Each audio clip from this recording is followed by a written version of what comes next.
They're not healthy here.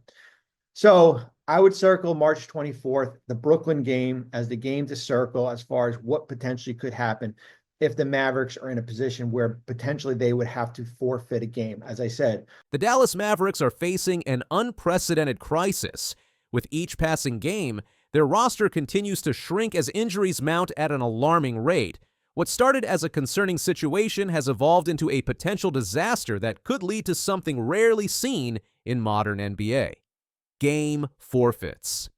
The situation has become so dire that ESPN's Bobby Marks has highlighted a specific date, March 24th, against the Brooklyn Nets, as a potential forfeit risk for the Mavericks.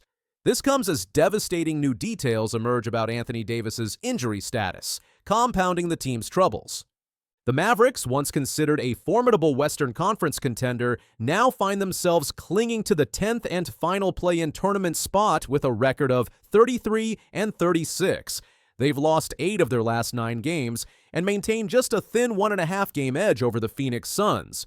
What some are calling the Luka Doncic curse continues to haunt the team following his controversial trade to the Los Angeles Lakers. The team that once had championship aspirations is now simply trying to field enough healthy bodies to avoid forfeiting games. The Mavericks' injury report reads more like a starting lineup than a list of sidelined players. Currently, the team has more players on the injury report than in uniform, a stark illustration of their predicament. Kyrie Irving, who took on the mantle of leadership after Doncic's departure, is now out for the season with a torn ACL. Anthony Davis, acquired to bolster their front court, has been sidelined since his Mavericks debut on February 8th with a left adductor strain. The injury woes don't stop there. Dereck Lively II remains out with a right ankle stress fracture that has kept him sidelined since mid-January. Oh, no.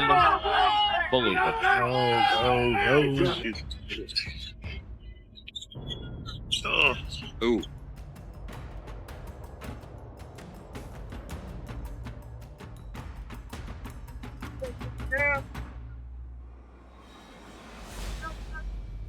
Daniel Gafford is nursing a right knee sprain from early February. Dante Exum recently joined the injury list after suffering a season-ending left-hand fracture during a loss to the Houston Rockets. Additionally, PJ Washington has been dealing with an ankle sprain, though he's expected to return soon. Olivier Maxence Prosper underwent surgery to repair ligaments in his right wrist and is out for the remainder of the season. Jaden Hardy, ankle. Kai Jones, quad. And Caleb Martin, hip, round out a staggering injury report. The most concerning development for Mavericks fans comes regarding Anthony Davis. Recent reports reveal that despite Coach Jason Kidd stating Davis is trending in the right direction, there remains no timetable for his return. Davis made an impressive debut with the Mavericks, scoring 26 points before suffering the left adductor strain against the Houston Rockets on February 8, 2025. Since then, his absence has created a massive void in the team's front court. The absence of a concrete return timeline is the devastating detail that has Mavericks fans concerned. For a team desperately trying to maintain their play-in tournament position, the continued uncertainty around their star center's return creates a precarious situation. The Mavericks acquired Davis to be a cornerstone of their post-Doncic era, but instead find themselves without their primary offensive and defensive anchor during a critical stretch of the season. NBA rules stipulate that a team must have at least 8 healthy players in uniform to avoid forfeiting a game. Currently, the Mavericks are barely meeting this threshold, dressing exactly 8 healthy players in recent contests. The situation becomes even more complicated when considering the limitations on two-way players. Kessler Edwards has only 3 games of eligibility remaining before he hits the 50-game threshold for two-way players. Brandon Williams has just 6 games left, and Kai Jones has 11 remaining games, but he's also dealing with a quad injury. ESPN's Bobby Marks has specifically identified the March 24th road game against the Brooklyn Nets as a potential forfeit risk. Marks said, "If we get to March 24th, which is the Brooklyn game, or maybe if there's more injuries that are coming, the Mavericks could be at a point where they'd have to forfeit a game. I'm not ready to go there yet because we've never seen that happen before." So if we get to March 24th, which is the Brooklyn game, or maybe if there's more injuries that are coming, God forsake, the Mavericks could be at a point where they would have to forfeit a game. I'm not ready to go there yet because we've never seen that happen before.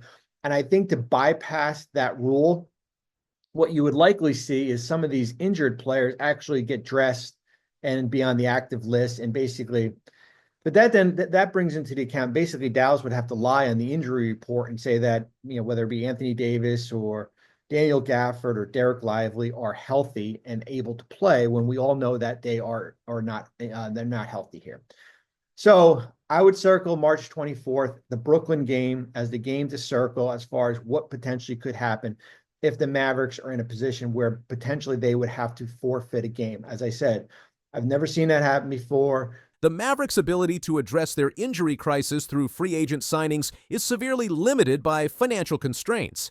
The team is just $51,000 under the first apron of the luxury tax, a result of their acquisition of Klay Thompson earlier in the season. This hard cap effectively prevents them from signing additional players until April 10, 2025. Coincidentally, the day after Luka Doncic is scheduled to visit American Airlines Center for the first time since being traded. Bobby Marks explained the complicated financial situation. The Mavs are hard capped because they are just above $51,000 below the first apron under the league's new collective bargaining agreement, CBA. On April 10th, Dallas can go and sign a player under a hardship exception because the room they have under the first apron on that date is in line with the prorated veteran minimum exception. It's okay. Dallas has run out of bodies. You guys can go out and sign a couple 10-day players. What happens if those players actually impact the game? So regarding the first apron, they are 51,000 below the apron. They basically got flexibility when they made the Anthony Davis trade, and then that flexibility decreased significantly in the Caleb Martin trade. A lot had to do with certainly basically trading Quentin Grimes and taking back additional salary. And then when you factor in a couple other things, two things, there was unlikely bonuses in the Caleb Martin contract, a little over $1 million. And then Caleb Martin had $1 million plus trade bonus. When you factor all that in, Dallas is now $51,000 below the first apron. Mavericks knew what they were doing. This is not a video to say like, oh my God, the Mavericks are caught off guard. They knew that they were going to be limited with flexibility. Did they know that 7 players, since they made that trade, were going to go out with significant injuries? Nobody could could tell that as far as, tell fortune in the future here and stuff like that. So that's where Dallas is. So $51,000. So what does $51,000 get you? That gets you to April 10th. That is the first day that Dallas can go out and sign a player. I keep on hearing about disabled player exceptions. That is no longer available. That expired. The deadline to file that was back in January. They would be in line to go out and sign players for the hardship exception. But remember, first apron, they're 51,000 below. You cannot go out and sign a player. Players have currency as far as where they are. Each day the season gets closer to the end, decreases as far as what the prorated veteran minimum exception is. So on. This financial straitjacket leaves the Mavericks with few options to strengthen their depleted roster in the short term. The Mavericks' available player list has dwindled to a concerning level. For their recent game against the Philadelphia 76ers, they had just 6 definitely available players: Spencer Dinwiddie, Klay Thompson, Max Christie, Najee Marshall, Dwight Powell, and P.J. Washington, returning from injury. The nightmare season for the Dallas Mavericks continues. As Kyrie Irving, it looked like he banged knees, but he was really in a lot of pain. He had to be helped off the floor due to what they were calling a knee sprain, but you really have to hope it's nothing serious when you see him clutching his knee like that. But Kyrie Irving remained in the game. They were showering him with MVP chants. He drilled 2 free throws, but then had to exit for the rest of the game and was helped off the floor. Brandon Williams was listed as probable with left hamstring tightness, while Caleb Martin, left hip strain, and Kai Jones, left quad strain, were questionable. Jaden Hardy, though still doubtful, appeared to be trending toward a return after missing 6 games with an ankle sprain. The Dallas Mavericks will have 7 healthy players available. Brandon Williams could be the 8th, and if Kai Jones and Caleb Martin's status is upgraded, that will take the roster count to 10. The impact of these injuries was clearly evident in the Mavericks' recent 133-96 loss to the Houston Rockets. Despite having 3 20-point scorers, Brandon Williams with 25, Najee Marshall with 21, and Spencer Dinwiddie with 20, they were overwhelmingly out-rebounded by a 67-34 margin and surrendered 29 second-chance points.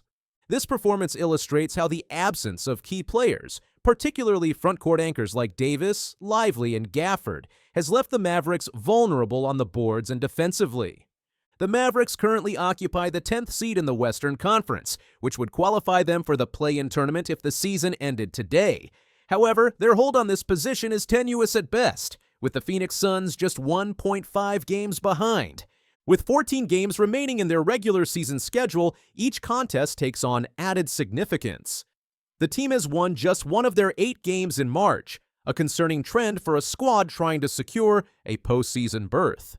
While the situation appears dire, there are potential workarounds that could help the Mavericks avoid forfeits. NBA rules don't explicitly prohibit teams from dressing injured players to meet the 8-player minimum, even if those players don't actually take the court. The Mavericks could be at a point where they would have to forfeit a game. I'm not ready to go there yet because we've never seen that happen before. And I think to bypass that rule, what you would likely see is some of these injured players actually get dressed and be on the active list and basically, but that brings into the account, basically Dallas would have to lie on the injury report and say that, whether it be Anthony Davis or Daniel Gafford or Dereck Lively are healthy and able to play when we all know that they are not, they're not healthy here. Bobby Marks explained, however, Marks also noted that this approach might be unlikely, as it would require the team to misrepresent player injuries officially, something that could potentially draw league scrutiny. The league itself is unlikely to make exceptions to the hard cap rules based on Dallas's situation. Doing so would create a slippery slope and potential backlash from competing teams, according to Marks. The Mavericks' current predicament represents a dramatic fall from grace following the trade of franchise cornerstone Luka Doncic to the Los Angeles Lakers. What was once one of the most promising young rosters in the NBA has devolved into a patchwork of available bodies trying to simply finish the season. Since general manager Nico Harrison decided to deal Luka Doncic to the Los Angeles Lakers at the trade deadline, Dallas's season entered a tailspin. The contrast with the Lakers is striking. While Dallas struggles to field a team, Doncic has shown flashes of brilliance with Los Angeles, including a 45-point performance against the Milwaukee Bucks. Though his consistency has reportedly fluctuated since the trade, the Mavericks' decision to move on from their superstar now appears increasingly questionable. If there's any silver lining to the Mavericks' situation, it's the potential return of several key players in the coming days. P.J. Washington's recent return should help bolster the team's thin front line. Jaden Hardy's upgrade to doubtful from out signals a potential return in the near future, which would provide much-needed ball handling following the losses of Irving and Exum. Additionally, Dallas News reported last week that both Gafford and Lively are progressing well, though no specific timeline has been provided for their returns. Gafford's eventual return would be particularly significant, as he's been sidelined since early February with an MCL sprain. Similarly, getting Lively back from his stress fracture would provide crucial frontcourt depth.